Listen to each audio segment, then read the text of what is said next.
सो hi students, welcome back. Last class में हमने chapter number 4 को स्टार्ट किया था, जिसमें हम पढ़े थे प्रेजेंटेशन ऑफ डेटा। उससे प्रीवियस चैप्टर्स में हम डेटा के फर्स्ट 2 स्टेप्स को कवर कर रहे थे, जिसमें था collection of data, organisation of data and अब हम आए थे प्रेजेंटेशन ऑफ डेटा। सो हमने डिस्कस किया था कि डेटा को हम 3 तरीके से प्रेजेंट कर सकते हैं। पहला आपका tabular presentation, the second one being diagrammatic and the third one being graphical. तो हमने लास्ट क्लास में टैबुलर प्रेजेंटेशन के थोड़े इनिशियल रिक्विजिट्स पढ़े थे कि एक गुड टेबल क्या होता है, हम टैबुलर फॉर्म में प्रेजेंट क्यों करते हैं और टेबल के कौन से पार्ट्स होते हैं।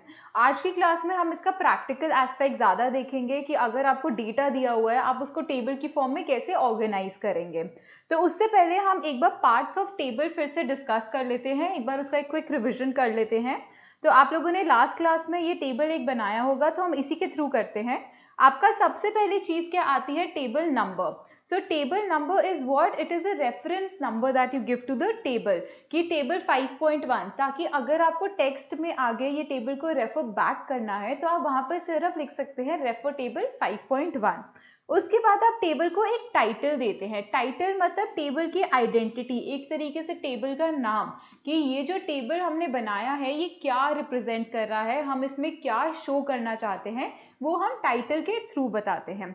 उसके बाद हेड नोट क्या होता है कि अगर हमारे टाइटल में कुछ मिसिंग एलिमेंट रह गया है या हमें टाइटल को थोड़ा और इलेबोरेट करना है या उसका कोई एक और फीचर बताना है तो हम हेड नोट लिखते हैं। तो जैसे हमने यहाँ पे लिखा literacy in Bihar by sex and location. So अब इसमें हमें बताना है कि ये पूरे टेबल में ये सारे फिगर्स जो हैं, these are percentages, these are not whole numbers or these are not any other numbers, these are in the form of percentages। तो अब हम बात करते हैं हमारे टेबल की। अब टेबल के कौन से कंपोनेंट्स होते हैं? तो सबसे पहले जो हमारी मेन हेडिंग होगी, यानी जो मेरा कॉलम होगा, कॉलम आपको पता है जो वर्टिकल फॉर्म में होते हैं। सो कॉलम की जो सबसे मेन हेडिंग है कि ये सारे कॉलम्स क्या बता रहे हैं या हम क्या सिग्निफाई कर रहे हैं, वो होता है कैप्शन। सो इसे बोलते हैं कॉलम हेडिंग या कैप्शन। अब कॉलम के जो नीचे हमने उसको सब में डिवाइड करा, वो सब कॉलम्स बन गए, जैसे इधर rural area and urban area.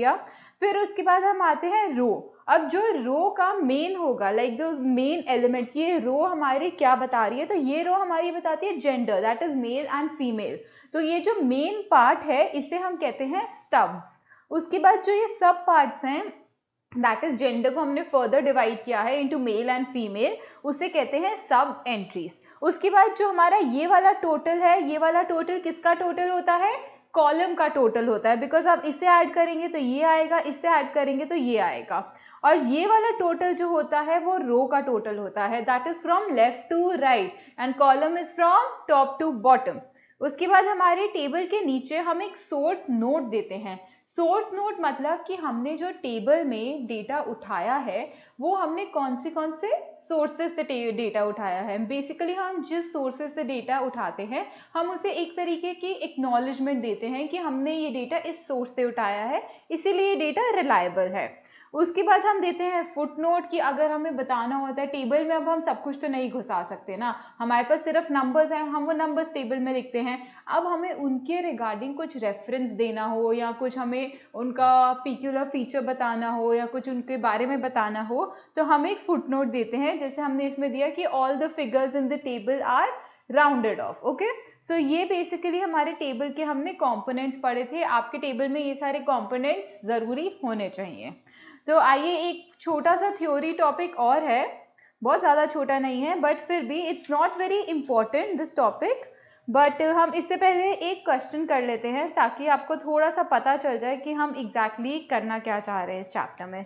सो आप लोग एक बार वीडियो को पॉज करिए एंड इस क्वेश्चन को पहले लिखिए, फिर उसके बाद हम ये क्वेश्चन को साथ सॉल्व करेंगे।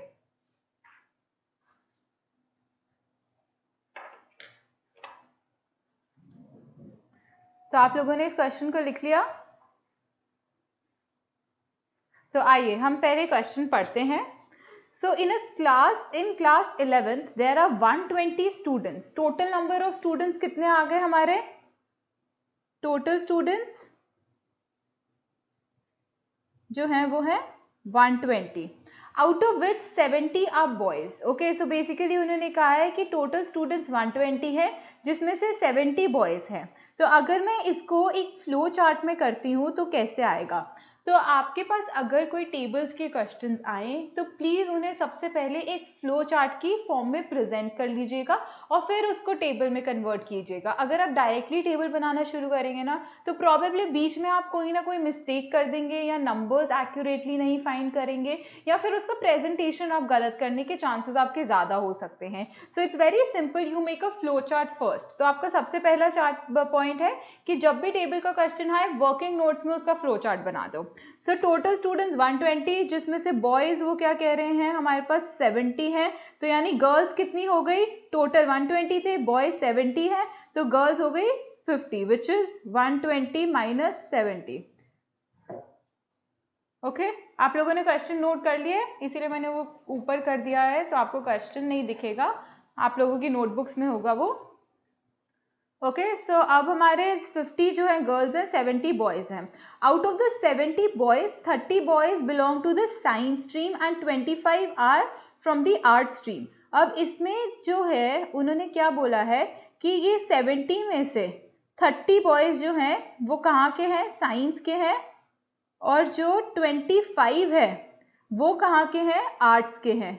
तो यानी टोटल कितना हो गया? 55। यानी अभी भी 15 स्टूडेंट्स कहीं ना कहीं और अकाउंटेबल हैं, तो हम यहाँ 15 लिख देते हैं अभी के लिए। ठीक है, उसके बाद उन्होंने लिखा है there are 10 girls in science and 35 in commerce. यानी ये 50 में से 10 जो है वो साइंस से है और जो 35 है वो कॉमर्स से है, तो यानी बाकी की 5 कहाँ से हो गई? आर्ट्स। ओके, तो ये हमारी आर्ट्स से हो गई। इसी तरह ये जो बाकी का 15 था ये कहाँ से आ गया? कॉमर्स से आ गया। तो हमने पूरे डेटा को इस फॉर्म में प्रेजेंट कर लिया, ये इजी हो गया। अब हम इससे बनाएंगे टेबल। तो हमें क्या क्या बनाना है? हमें बेसिकली दिखाना है 3 स्ट्रीम्स अपनी, that is science, commerce and arts, और इनमें नंबर ऑफ बॉयज कितने हैं, नंबर ऑफ गर्ल्स कितने हैं और टोटल ऐड करके स्टूडेंट्स कितने हैं। तो हम इसको क्या करते हैं, अब हमारे पास 3 फील्ड्स हैं। तो एक तो तरीका आप ये वाला देख लीजिए कि हम देखते हैं टेबल को, जैसे आप नंबर दे दीजिए और उसका name, number of students in class 11th। Okay, ये मैं आपको बहुत बेसिक क्वेश्चन करा रही हूँ ताकि आपको एक आइडिया हो जाए कि हम इसमें आगे क्या करने वाले हैं और टेबल को बेसिक प्रेजेंट कैसे करते हैं। तो आप यहाँ पे रो कौन सी देंगे? रो आपकी हो जाएंगी स्ट्रीम। ओके, तो ये मेरा स्टब हो गया। उसके बाद आप क्या करिए, और आपके फिर आ जाएंगे number of students. So number of students में यहाँ पे बॉयज कर दो, ये कैप्शन हो गया, that is the column head, और यहाँ गर्ल्स कर दो। ओके,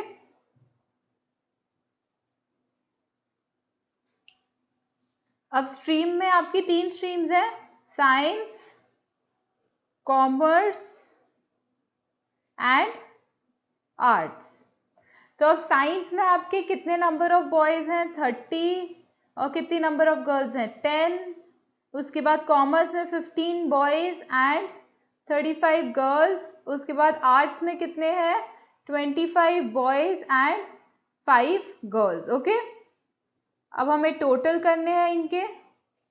सो टोटल में ये कॉलम टोटल होता है, सो 15 25 दिस इज 70, ये फिर से कॉलम टोटल होता है 40 50। ओके, सो टोटल कितना आ गया? 120। अगर मैं कॉलम वाइज भी देखूं तो ये रो टोटल होता है, यहाँ पे आप टोटल लिखिए, एंड देन ये रो का total, this becomes 40, this becomes 50, this becomes 30।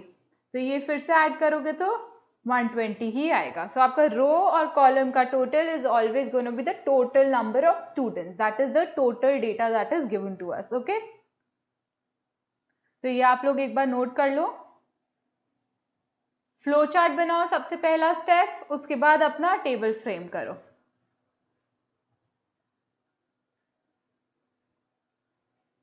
ठीक है, अब आइए हम नेक्स्ट पे चलते हैं, जो हम एक थियोरेटिकल टॉपिक की बात कर रहे थे। तो ये है हमारे टाइप्स ऑफ टेबल। ये उतना भी इम्पोर्टेंट टॉपिक नहीं है, आप लोग अपने नॉलेज पर्पस के लिए से पढ़ें और इसको क्लास में एक बार अच्छे से पढ़ें मेरे साथ और घर जाके एक बार रीड कर लें। एंड आपको अगर इसका क्वेश्चन भी आ गया तो आप इजीली लिख पाओगे, इसमें कुछ इतना टेक्निकल नहीं है। सो पहला है कि table is bifurcated on the basis of the objective या पर्पस। इसमें दो तरह के होते हैं, general table and special table. उसके बाद नेचर ऑफ डेटा यानी original table and derive table. उसके बाद एक्सटेंट ऑफ कवरेज यानी simple table and complex table. तो हमारे टेबल के तीन कैरेक्टरिस्टिक के बेसिस पे हम टेबल बनाते हैं। पहला कि ऑब्जेक्टिव, इसमें हम जनरल और स्पेसिफिक करते हैं। दूसरा nature, that is original and derived. तीसरा extent of coverage, simple and complex. आइए एक एक करके इन्हें जल्दी से पढ़ते हैं।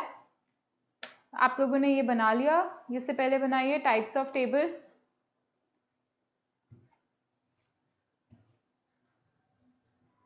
तो पहले हम पढ़ेंगे सबसे पहले classification on the basis of objective and purpose, कि टेबल का ऑब्जेक्टिव क्या है उसके बेसिस में हम टेबल को क्लासिफाई करते हैं। सो general purpose table, a general purpose table represents the raw data in great details and cover variety of information on the same subject. It presents data without any special analytical purpose. Such tables are usually large in size and are generally given in the appendix for reference. So general purpose data क्या होते हैं कि ये data को, raw form के data को एक table में प्रेजेंट कर देते हैं।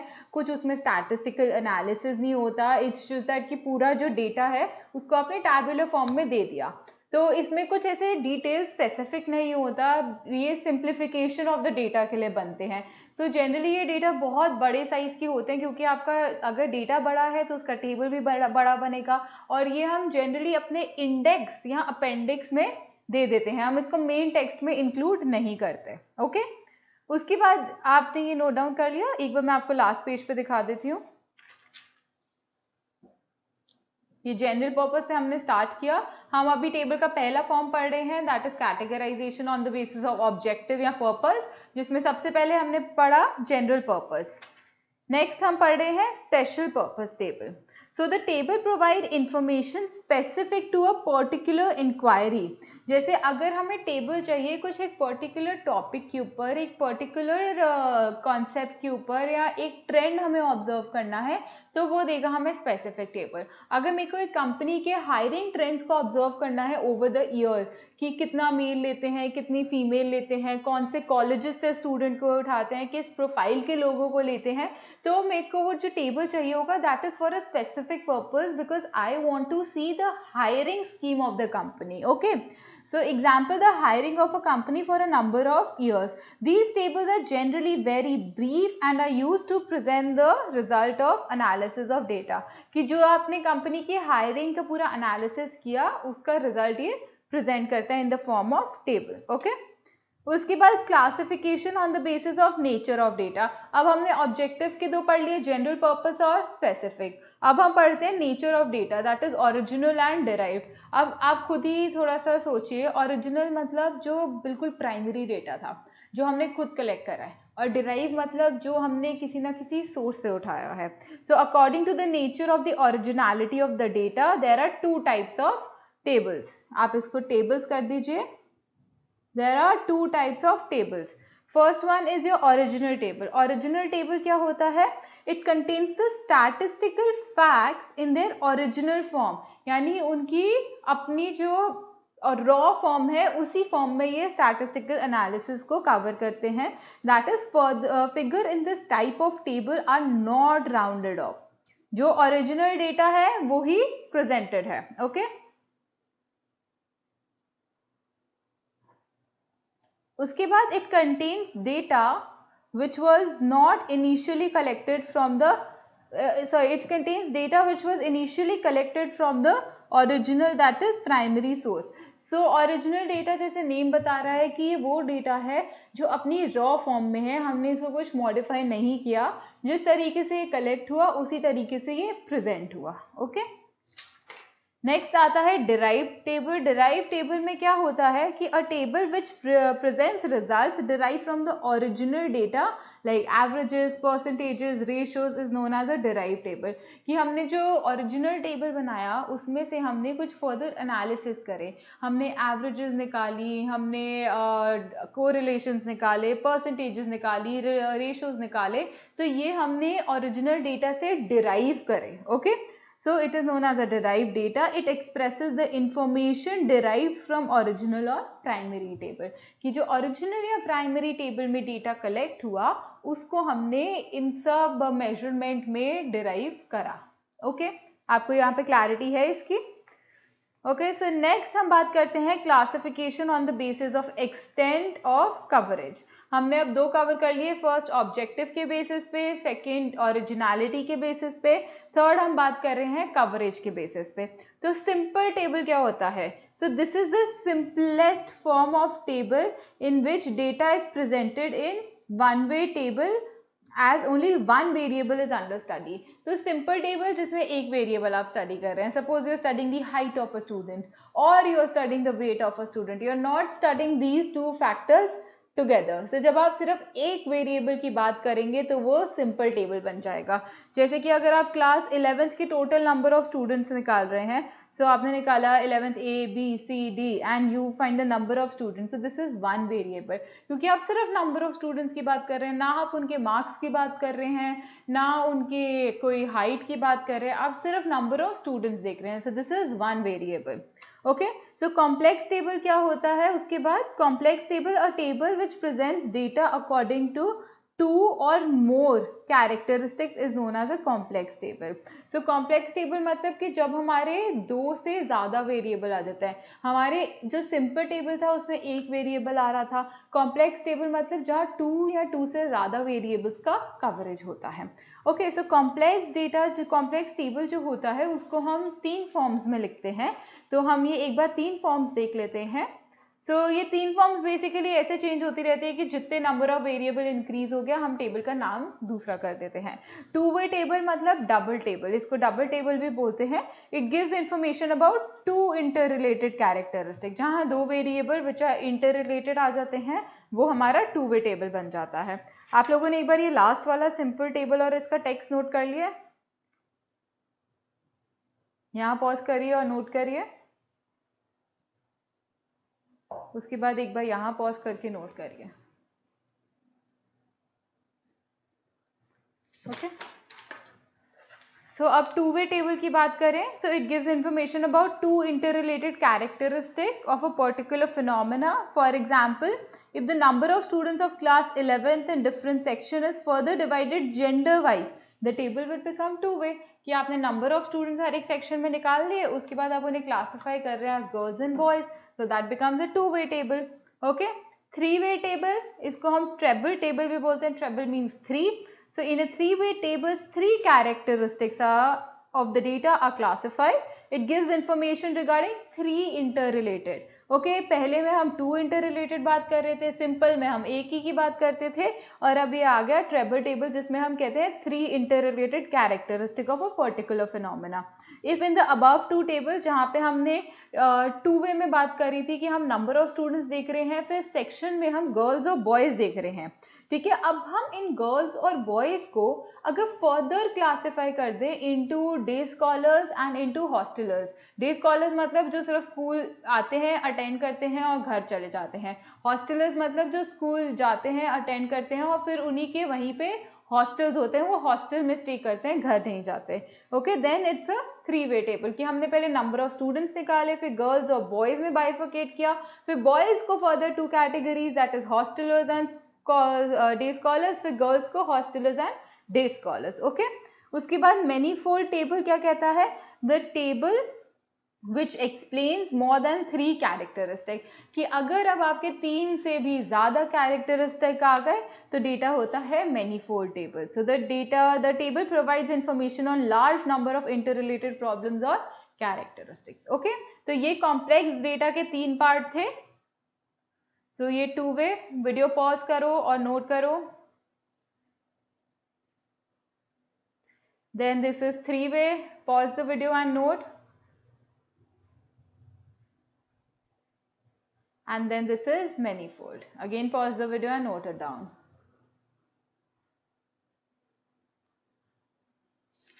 ओके सो ये हमारा टैबुलर रिप्रेजेंटेशन का थ्योरेटिकल पार्ट ओवर था. हमारे को बेसिकली इसमें पार्ट्स ऑफ टेबल देखने हैं. आपको 1 मार्कर आ सकता है, वो पूछ सकते हैं बताओ हेड नोट क्या होता है. So you should know what is a head note. Okay so जो टाइटल के नीचे आता है, जो टाइटल को फर्दर थोड़ा इलैबोरेट करता है, उसे हम हेड नोट बोल सकते हैं.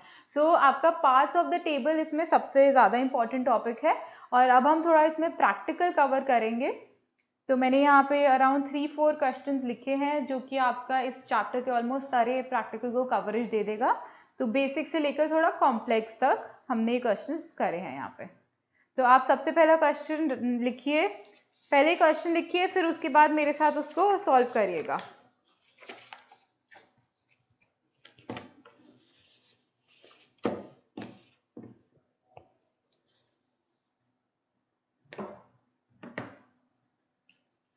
तो आइए अपने सबसे पहले क्वेश्चन से स्टार्ट करते हैं. Let's do it one by one.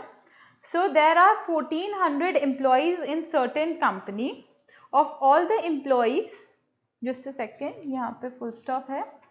Okay so of all the employees 1 in 3 is a woman and 1 in 12 is a married woman. यानी 1/3 जो है वो women हो गई. सो टोटल नंबर ऑफ, ये हमारा फर्स्ट प्रैक्टिकल में है. सो टोटल 1440 एम्प्लॉयज थे आपकी कंपनी में. ओके हम अपना फर्स्ट स्टेप फॉलो करेंगे फ्लो चार्ट का. स्टेप मत भूलना. उसके बाद यहाँ हम डिवाइड करेंगे इसे मैन और वुमेन में. ओके वुमेन और मैन. अब वो कहते हैं कि 1400 में से 1/3 आर फीमेल्स. तो यानी आप 1440 को डिवाइडेड बाय 3 कर दोगे. 1440 divided by 3 because they are saying 1 in 3 is a woman. So this becomes 480. Okay. Next they are saying and 1 in 12 is a married woman. कि अब आप ये ध्यान रखना वो 1 in 12 of this 480 नहीं बोल रहे. Okay. They are not saying 1 in 12 of the women are married women. वो कह रहे हैं 1 in 12 are married women. So जब वो ये कह रहे हैं तो वो कह रहे हैं 1 in 12 of total number. Okay, so you divide 40 by 12. so जब आप इसको डिवाइड करेंगे मैरिड और अनमैरिड में. ओके सो जब आप इसको डिवाइड करते हैं तो मैरिड हमारी आ जाएंगी 120. हम कैसे निकाला 1440 डिवाइडेड बाय 12. अब 480 में से 120 तो मैरिड हो गई, तो अनमैरिड कितनी आई आपकी 360. 360 कैसे आया 480 वुमेन में से आपने मैरिड वाले को हटा दिया. ओके अब आते हैं नेक्स्ट सेंटेंस जो कि कहता है 1 in 6 of the man is married man. ठीक है यानी 1 in 6 of the man. अब यहाँ उन्होंने ये नहीं बोला 1 in 6 is a married man. उन्होंने स्पेसिफाई किया 1 in 6 of the man. तो यानी आपको 1/6 1/6 किसका लेना पड़ेगा of the number of men. Okay so यहाँ पे 480 women थी तो men कितने आ गए 1440 minus 480. तो दिस बिकम्स 960. ये हमने कैसे निकाला टोटल में से जो हमारा वुमेन का फिगर आया था उसको निकाल दिया. ठीक है अब इनमें हमें फर्दर डिवाइड करना है मैरिड और अनमैरिड को. Married and unmarried. ओके हमने मैरिड में क्या कह रहे हैं वो 1 in 6 ऑफ द मैन यानी 960 into 1/6 which becomes 160. तो 160 जो है वो शादीशुदा है, दे आर मैरिड, एंड जो बाकी की बैलेंसिंग फिगर बन जाएगी that is 800 which becomes 960 minus 160 वो हो गए हमारे अनमैरिड. ओके सो लैंग्वेज पे ध्यान देना. ये मत करना कि अगर उन्होंने विमेन का बोला है 1 in 12 तो आप 1 in 12 ऑफ द विमेन लो यानी 1 in 12 ऑफ 480 लो. नहीं उन्होंने नहीं मेंशन किया ना कि 1 in 12 ऑफ व्हाट.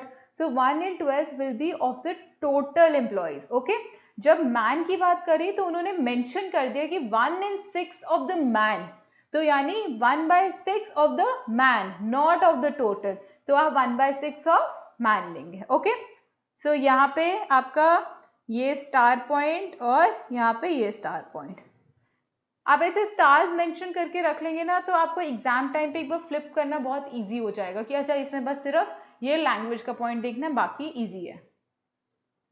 ये आप लोग फ्लो चार्ट नोट डाउन करो। अब हम इसका टेबल बनाएंगे। सो हम एज यूजुअल टेबल को नाम देंगे। नाम दे दीजिए आप number of distribution of employees, number of distribution of employees in a company as per gender and marital status. यही आपका टेबल है ना, जेंडर और मैरिटल स्टेटस बता रहा है, right. So number of distribution of employees in a company as per gender and marital status. अब आप इसको जैसे मर्जी कर लीजिए। अगर मैं मैरिटल स्टेटस जो है वो ले लेती हूँ अपना stub, that is the row heading, तो मैं यहाँ लिख देती हूँ मैरिड और यहाँ लिख देती हूँ अनमैरिड, और यहाँ मैं ले लेती हूँ दैट इज द जेंडर। तो हम इसको ऐसे बना देते हैं। तो जेंडर में women and men।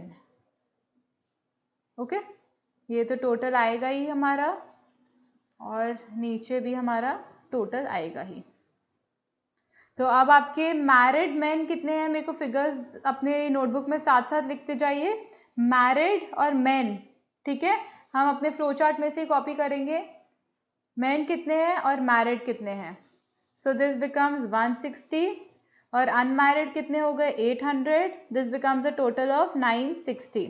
Okay, women कितनी है मैरिड, विमेन मैरिड है 120 और अनमैरिड है 360, this becomes a total of 480। और फिर उसके बाद हम अपने ये मेरा कॉलम का टोटल होता है, और फिर हम रोज का टोटल निकालते हैं। ये बन जाता है 280 और ये बन जाता है हमारा 1160। अब हम इनको ऐसे टोटल करें या ऐसे टोटल करें, ये दोनों सेम ही निकलना चाहिए, which is the total number 1440। Okay, so ये आपका टेबल बन गया। एक और आप मैन और वुमेन यहाँ भी ले सकते हैं, मैरिड और अनमैरिड यहाँ भी ले सकते हैं। It's just a way of presentation. Okay, so there is no hard and fast rule, it's just that your data should come out very clearly and it should be correct. Okay, तो आपने flow chart कर लिया note. Basic step flow chart बनाओ, आपका पूरा question बहुत smoothly solve हो जाएगा। सो अब हम नेक्स्ट क्वेश्चन पे चलते हैं। सेकेंड क्वेश्चन नोट डाउन कर लीजिए प्लीज, वीडियो पॉज करिए और पहले क्वेश्चन नोट डाउन करो ताकि आप साथ साथ कर सको। So it talks about prepare a blank table showing the following particulars with respect to students of a university classified according to their faculty, that is art, science and commerce, age group and the gender, that is their male and that is whether they are male or female. तो अब हमें इसमें क्या क्या criteria डालने हैं, हमें faculty भी डालनी है, हमें एज ग्रुप भी डालना है और हमें जेंडर भी डालना है। तो यानी हमारा ये एक तरीके से ट्रेबल टेबल हो गया, जब मेरे को 3 वेरिएबल्स को इनकॉर्पोरेट करना है। ओके, तो पहले हम ये वाला टेबल बनाते हैं, फिर हम इसका सेकेंड पार्ट देखेंगे। तो ब्लैंक टेबल है, तो आप सबसे पहले टेबल को नाम दीजिए। टेबल का नाम आप दे दीजिए distribution of students, distribution of students age wise and gender wise in a college. Okay, so अब बेसिकली हमें क्या क्या करना है, हमें आर्ट्स, कॉमर्स और साइंस लिखना है, उनमें हम बताएंगे नंबर ऑफ गर्ल्स और नंबर ऑफ बॉयज़ कितने हैं, और फिर हमें देखना है कि वो बिलो 18 कौन से हैं और अबव 18 कौन से हैं। ओके, सो मैं इस टेबल को ऐसे प्रेजेंट करूँगी कि सबसे पहले मैं लिखूँगी अपनी स्ट्रीम्स, कि सबसे पहले मेरी जो स्ट्रीम्स हैं that is arts, commerce and science. ठीक है, अब अगर मैं आर्ट्स, कॉमर्स और साइंस लिखती हूँ और मैं यहाँ पे ये भी लिख देती हूँ बिलो 18, अबव 18, बिलो 18, अबव 18, तो वो उतनी क्लैरिटी नहीं देगा जितनी क्लैरिटी ये चीज़ देगी कि इनमें से गर्ल्स कौन सी हैं और बॉयज़ कौन से हैं। ओके, तो आप ये लिखिए arts, commerce and science, girls, boys और इनका टोटल इन आर्ट्स। फिर उसके बाद कॉमर्स आता है, फिर साइंस आता है, यहाँ लिखिए गर्ल्स, फिर से बॉयज़, फिर से टोटल, कि हमें ये पता चल जाएगा कि कॉमर्स में स्पेसिफिक गर्ल्स कितनी हैं, बॉयज़ कितने हैं और इनका टोटल कितना बन रहा है। उसके बाद फिर से गर्ल्स, बॉयज़, टोटल, और लास्ट कॉलम हमारा बनेगा हमारा ग्रैंड टोटल, ग्रैंड टोटल, जो ये सब टोटल्स का टोटल होगा। ओके, ऐसा मत करना गर्ल्स का टोटल, बॉयज़ का टोटल और टोटल का टोटल, नहीं, सिर्फ टोटल्स का total is grand total. Okay, तो हमने क्या करा, हमने अपनी फैकल्टी के हिसाब से, हमने अपनी स्ट्रीम्स के हिसाब से 3 कॉलम्स बना दिए। उसमें हमने कहा इतने बॉयज़ हैं, इतने गर्ल्स हैं, फिर हमने कहा कि इतने बॉयज़, इतने गर्ल्स, उनका टोटल, बॉयज़, गर्ल्स, टोटल और ग्रैंड टोटल। और उसके बाद हम अपनी रोज़ में क्या हेडिंग दे देते हैं, रोज़ में हम कहते हैं आप इन्हें बाइफरकेट कर दो बिलो 18 एंड अबव 18 पे और इनका टोटल। तो यहाँ पे अब आपकी टोटल नंबर ऑफ गर्ल्स आ जाएंगी, इधर टोटल नंबर ऑफ बॉयज आ जाएंगे और इधर टोटल आ जाएगा। ओके, ये टेबल आपको क्लियर है, ये थोड़ा सा क्लमसी हो गया बट आप साथ साथ इसको लिख लीजिए। मेरे 3 में आपने डिवाइड किया, आर्ट्स, कॉमर्स एंड साइंस, उसके बाद फर्दर आपने girls, boys, total, girls, boys, total, then science में गर्ल्स, बॉयज, टोटल, और उसके बाद टोटल्स का टोटल, ग्रैंड टोटल। फिर उसके बाद हमने रोज को दिया बिलो 18, अबव 18 एंड देन उसका टोटल। ओके, अब मैं यहाँ पे भी बिलो 18, अबव 18 और फिर टोटल लिख सकती हूँ, और फिर यहाँ गर्ल्स लिख सकती हूँ, यहाँ बॉयज़ लिख सकती हूँ, बट इससे पता क्या होएगा, इससे मेरा जो मेरे को ये जानना है ना कि आर्ट्स में कितनी लड़कियाँ कितने लड़के हैं, वो मेरा ज़्यादा इम्पोर्टेंट फैक्टर है, तो वो मेरा कहीं ना कहीं फेल हो जाएगा। तो मैंने ये देखा कि मेरे आर्ट्स में कितनी गर्ल्स हैं और कितने बॉयज़ हैं। आप इसको अदर वे राउंड भी कर सकते हैं, कोई ऐसा हार्ड एंड फास्ट रूल नहीं है, कोई ऐसा इशू नहीं है, बस आपको इतनी क्लैरिटी होनी चाहिए कि आप जो टेबल प्रेजेंट कर रहे हैं वो एक सही फॉर्म में आए। तो आप यहाँ पे आर्ट्स में कर सकते हैं बिलो 18, अबव 18 टोटल, तो यानी बिलो प्लस अबव का टोटल इतना आ गया, और गर्ल्स उनमें कितनी है और उनका टोटल आ गया। Okay, so there is no hard and fast rule that is to be followed by making a table, but you should make sure कि आपके रोज और कॉलम बहुत क्लियरली इंफॉर्मेशन को सेग्रीगेट कर रहे हैं एंड वो गलत फॉर्म में ना सेग्रीगेट कर दे बस।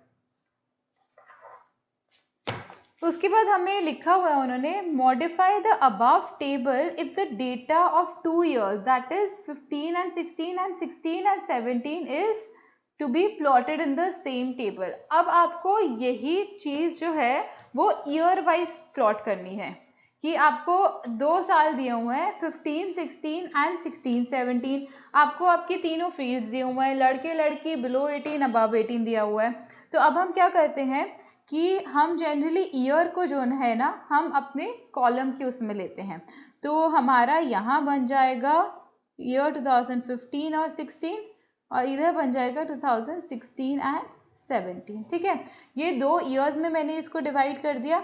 अब मैं फर्दर क्या करती हूँ, मैं फर्दर इसको डिवाइड कर देती हूँ कि मेरे बिलो 18 कितने आ रहे हैं और अबव 18 कितने आ रहे हैं। So below 18 and then above 18, फिर से 16, 17 में बिलो 18 एंड अबव 18, ओके। अब बिलो 18 में फर्दर क्लासिफिकेशन की कितने गर्ल्स हैं, कितनी बॉयज हैं और इनका टोटल। फिर अबव 18 में कितनी गर्ल्स हैं, कितने बॉयज हैं और इनका टोटल। फिर 16-17 में बिलो में girls boys total, then again above में गर्ल्स बॉयज एंड टोटल, और यहाँ पे तो हमारा एंड में तो आता ही है ग्रैंड टोटल।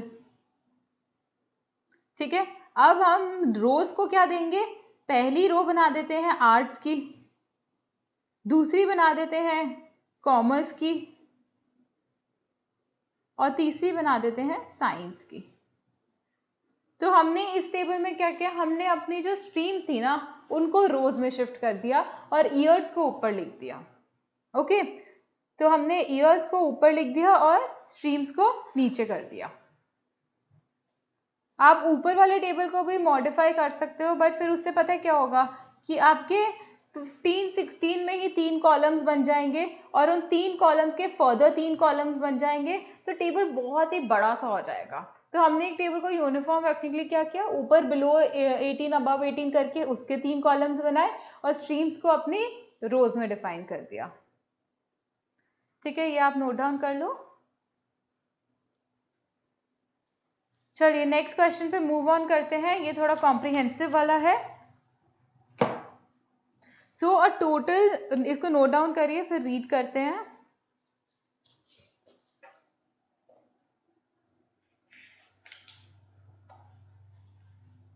चलिए let's start this one. A total number of 1890 women were interviewed for an interview in the chemical company. Out of the total applicants, 450 were from the textile area and the rest were from the non-textile area. Okay.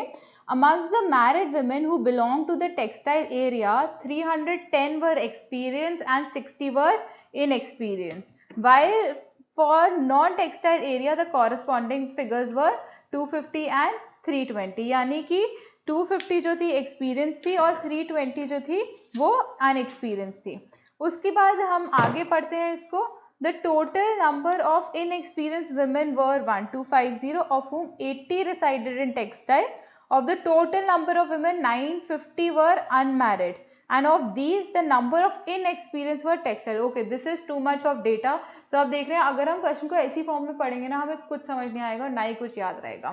तो हम सबसे first line से begin करते हैं और अपना flow chart बनाना start करते हैं। So a total number of 1890 women. So total workers कितने थे, 1890. This is the total workers. Okay, interviewed in the chemical company. Of the total applicant, 450 were from textile. तो यानी ये टोटल को उन्होंने textile और नॉन टेक्सटाइल में divide कर दिया है। तो यहाँ पे हमारा टेक्सटाइल और इधर आ रहा है नॉन टेक्सटाइल। इसमें उन्होंने कहा है टेक्सटाइल कितने थे 450, तो यानी नॉन टेक्सटाइल कितने रह गए 1890 minus 450, which makes it 1450, sorry 1440। Okay, so total 1890 था, 450 वो कह रहे हैं टेक्सटाइल, तो बैलेंसिंग फिगर नॉन टेक्सटाइल पे पहुंच गए।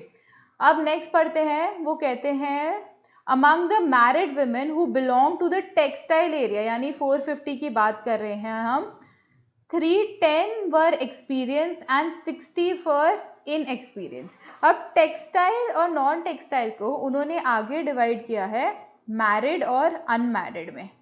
यहाँ मैरिड और इधर अनमैरिड कर दीजिए। पहले हम टेक्सटाइल की बात कर रहे हैं ना।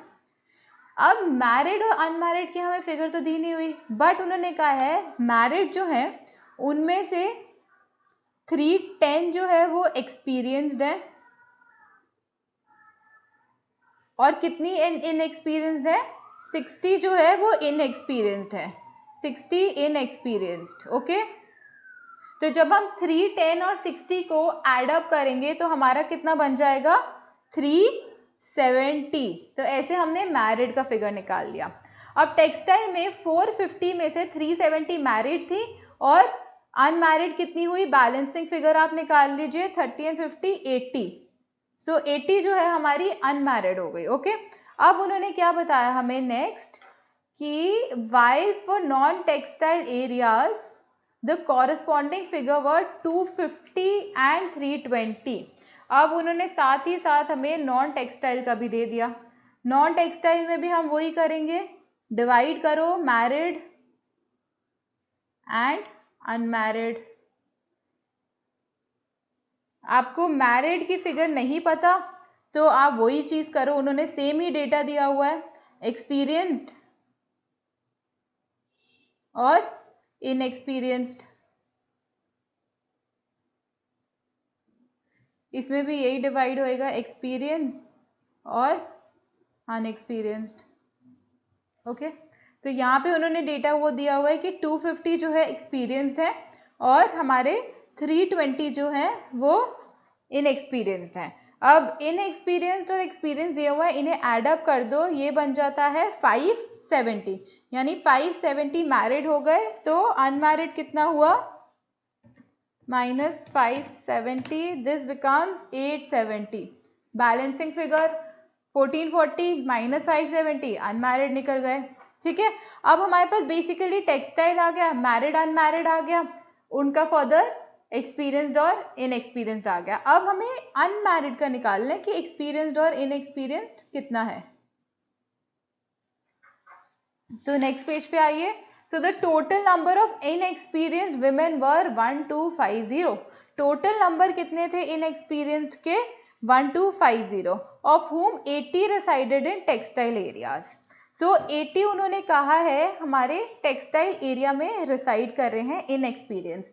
तो अब टेक्सटाइल एरिया में 60 तो ऑलरेडी है इनएक्सपीरियंस्ड, कितने उन्होंने बताया इनएक्सपीरियंस है टोटल, 1250 में से 1250 जो है वो इनएक्सपीरियंस्ड है टोटल का। ओके, आप ये फिगर यहाँ पे बस लिख लीजिए। 80 जो है इसमें से किसका है, टेक्सटाइल का, तो बाकी कितना बचा, 1170, ये होएगा हमारा नॉन टेक्सटाइल का। फ्लो चार्ट में एक और फ्लो चार्ट बन गया, ये देखो फ्लो चार्ट में हमारा एक और फ्लो चार्ट बन गया। ठीक है, अब यहाँ पे ऑलरेडी 60 तो हमने मैरिड में किए हुए हैं, तो ये बैलेंसिंग फिगर 20। अब अनमैरिड टोटल 80 थे, 20 इनएक्सपीरियंस, तो 60 एक्सपीरियंस्ड आ गए। ठीक है, क्लियर है आपको ये। उसके बाद वो कह रहे हैं कि 80 resided in textile, of the total number of women 950 were unmarried, and of these the number of inexperienced women in the textile and the non-textile area was 60 and 20 respectively. अब उन्होंने एक्सपीरियंस का दे दिया कि अनमैरिड में जो हमारी experienced हैं वो कितने हैं। सो अनमैरिड का एक्सपीरियंस तो हमने इधर निकाल लिया था, ये हमारा आया था 60, और दूसरी उन्होंने फिगर दी हुई है 20, जो उन्होंने लास्ट में फिगर दी। ठीक है, अब 20 ये आ गई, तो बैलेंसिंग फिगर कितना आ गया, इसमें से ये माइनस कर दो 850। ओके, तो ये आपका पूरा का पूरा फ्लो चार्ट जो है वो ऐसे हमने बना दिया है। अब इसी में से ही हम टेबल बनाएंगे।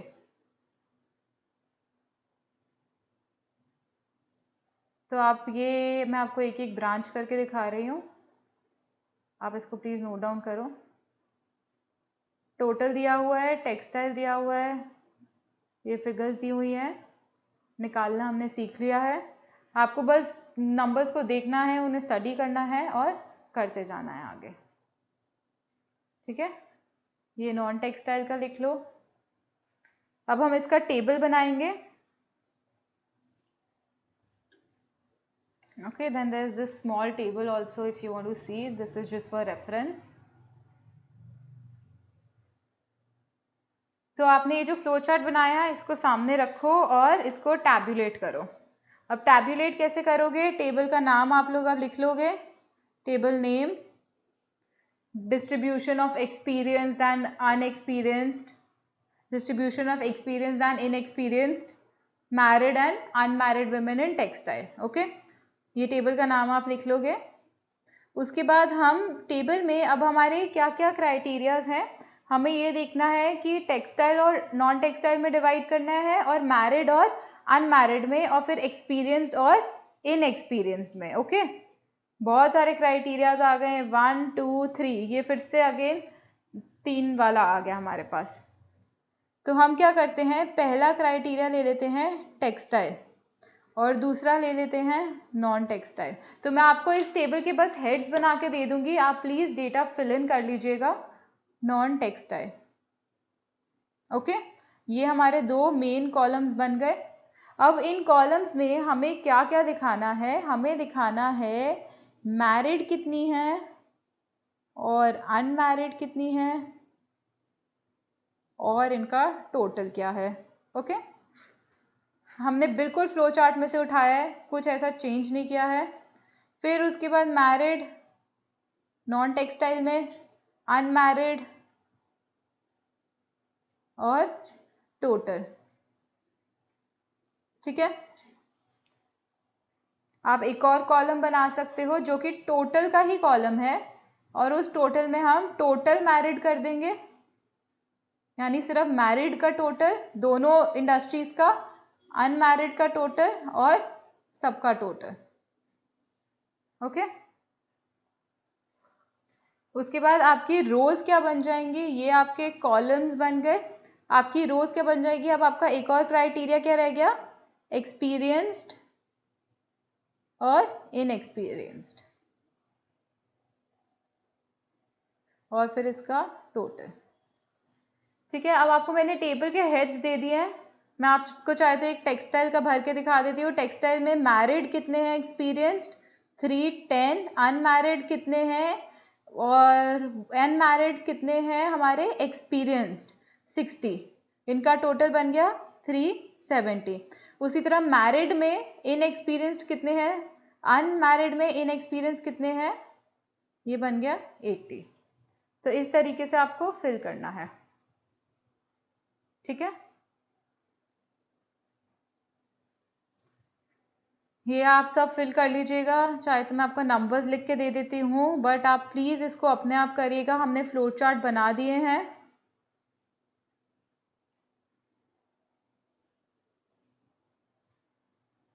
इनका टोटल आई एम अज्यूमिंग आप कर लेंगे टोटल। तो टोटल मैरिड कितनी है 560,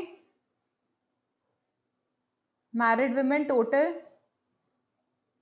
ये और ये लिया है हमने, और अनमैरिड टोटल कितनी हो गई 380, सॉरी मैरिड में इनएक्सपीरियंस 380 हो गई, अनमैरिड 80 हो गई, यहाँ 870, और ये टोटल्स जो हैं 640 एंड 1250। ओके, सो ये आपका हमारा टेबल बन गया। तो आइए आज का लास्ट क्वेश्चन जल्दी से डिस्कस करते हैं। Tabulate the following information after transforming the ratios into corresponding numbers. तो इसमें मैं आपको फ्लो चार्ट बना के दे दूंगी और आपको टेबल के हेड्स बता दूंगी, एंड बाकी इंफॉर्मेशन को आप टैबुलेट कर लेंगे। सो इसमें उन्होंने कहा है in the year 1617 the total number of students of 3 colleges A, B and C were in the ratio 3:2:1, यानी A is to B is to C के नंबर ऑफ स्टूडेंट्स कितने होने चाहिए 3:2:1। ठीक है, the strength of college B was 2000, college B की दे दी है उन्होंने सिर्फ, तो कॉलेज B जो है उसकी स्ट्रेंथ है 2000। अब कॉलेज B कितना रेशियो का प्रोपोर्शन शो करता है, इनका टोटल करिए 3 + 2 + 1 विच बिकम 6, तो 2/6 of the total is equal to college B strength. Okay, so college B की टोटल स्ट्रेंथ, हमारी टोटल स्ट्रेंथ कैसे निकल गई, टोटल स्ट्रेंथ हमारी निकल गई जब हमने इसको ऐसे डिवाइड करा और ये हमारी टोटल स्ट्रेंथ निकल गई। तो हमने कॉलेज B के प्रोपोर्शन से अपना टोटल प्रोपोर्शन बना दिया। ठीक है, अब हमें पता है कि 6000 टोटल स्टूडेंट्स हैं, अब इनको हम 3:2:1 में करेंगे, जो कि हमारा A, B और C है। B का हमें पता है 2000 है, और इसका हमारा आ जाएगा 3/6 इंटू 6000 विच बिकम्स 3000 और दिस इज 1000. ओके, सो ये हमने तीनों कॉलेजेस की स्ट्रेंथ निकाल ली है पहले. फाइन. अब वो क्या कह रहे हैं कि the proportion of boys and girls in all colleges was in the ratio of 3:2. कि अब ये जो proportion of girls and boys in college है ये 3:2 है. तो हम हर एक कॉलेज का एक बार इंडिविजुअली लेंगे. जैसे कि कॉलेज ए से स्टार्ट करते हैं. सो कॉलेज ए में टोटल स्टूडेंट्स कितने थे? 3000. इसमें बॉयज और गर्ल्स में डिवाइड करो, बॉयज और girls. It's only just that you are playing with the ratios. तो बॉयज और गर्ल्स का रेशियो था 3:2. तो आप 3/5 of 3000 is equal to the number of boys which becomes 1800 and 2/5 into 3000 which becomes 1200. ये हमारी number of girls और number of boys A के निकल गए. इसी तरह आप B के निकालेंगे और C के निकालेंगे. उसके बाद नेक्स्ट आपको दिया हुआ है the faculty wise distribution of the boys and the girls in the faculty of art science and commerce was in the ratio 2:2:1. तो यानी इनका रेशियो जो है वो सेम ही है कि ये आर्ट्स, साइंस और कॉमर्स के रेशियो में 2:2:1. तो 2/5 that is total of 1800, 2/5 of 1800 and 1/5 of 1800. तो ये आप करेंगे तो बन जाएगा 720. This again becomes 720 and this becomes your 360. इसी तरह आपको इसको डिवाइड करना है आर्ट्स, साइंस एंड कॉमर्स में. इसका भी रेशियो 2:1 में रहेगा ऑफ 1200 विच बिकम्स व्हाट 480. ये भी 2/5 into 1200 again 480 then 1/5 into 1200 this becomes 240. Okay, तो ये कॉलेज ए का निकाला. इसी तरह आप कॉलेज बी का निकालेंगे कि बी के 2000 into boys and girls and then further streams. Ratio सारे सेम ही रहेंगे. मैं आपको बता देती हूँ कि आपके टेबल के हेड्स कैसे बनेंगे ताकि आप टेबल को कर सकें ऑर्गेनाइज. आप लिखेंगे कॉलेज अपनी रोज में ए, बी एंड सी. उसके बाद आप इनका जेंडर लिखेंगे. दैट इज कॉलेज ए में गर्ल्स कितनी है और बॉयज कितने हैं. ठीक है, ये तीनों कॉलेज में आपको गर्ल्स और बॉयज लिखने पड़ेंगे. और फिर आपका नेक्स्ट कॉलम क्या बनेगा? आपका नेक्स्ट आ जाएगा फैकल्टी. फैकल्टी में यहाँ आप लिखेंगे arts, then commerce and then science, या फिर आर्ट्स, साइंस एंड कॉमर्स जिस हिसाब से आपने रेशियो निकाला होगा. एंड देन आपका लास्ट आ जाएगा टोटल. तो आप तीनों कॉलेज के नंबर ऑफ स्टूडेंट्स निकालिएगा, उनका रेशियो सेम है एंड देन उसको इस तरह के टेबल में प्रेजेंट करिएगा. तो यहाँ पे हमने टैबुलर प्रेजेंटेशन खत्म किया है.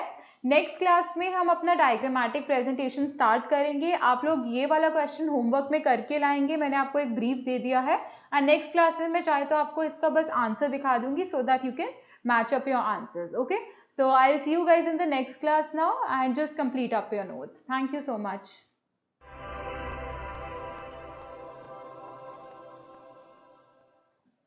नीलम.